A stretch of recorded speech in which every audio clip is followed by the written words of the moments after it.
বলতো দেখি পতাকায় মোদের কয়টি রং আছে? শিক্ষক এসে শুধালেন হেসে দ্বিতীয় শ্রেণীর কাছে।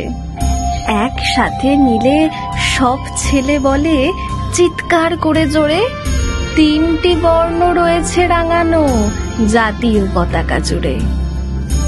শ্রেণীর পিছনে বেঞ্চের কোণে শিশু ছিল এক বসে। পতাকার মাঝে 5 রং আছে, বলল সে মৃদু ভাষে। কথা তার শুনে বাকি শিশুগণে হেসে খায় লুটোপুটি। শিক্ষক রেগে বলেন হেঁকে, বোঝাও কি করে 5টি? মাথা নিচু করে ভয়ার্ত স্বরে সরল শিশুটি বলে, উপরে গেরুয়া, মাঝখানে সাদা, সবুজ আছে তার তলে, আর আছে আঁকা গোলাকার চাকা, নীল রং আছে এতে। শিক্ষক বলে, এটিকে ধরলে তবুও হচ্ছে 4টে। অবোধ শিশুটি বলল তখন, রং আছে আর এক।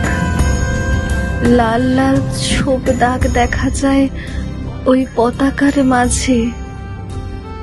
বাবাকে যখন আনলে ওরা, কফিনের ঢাকা খুলে জড়ানো রয়েছে দেহখানা তার পতাকার ফুলে। রক্তের দাগে ছিল লাল ছোপ ওই পতাকার মাঝে। এই নিয়ে মোট হলো 5টি।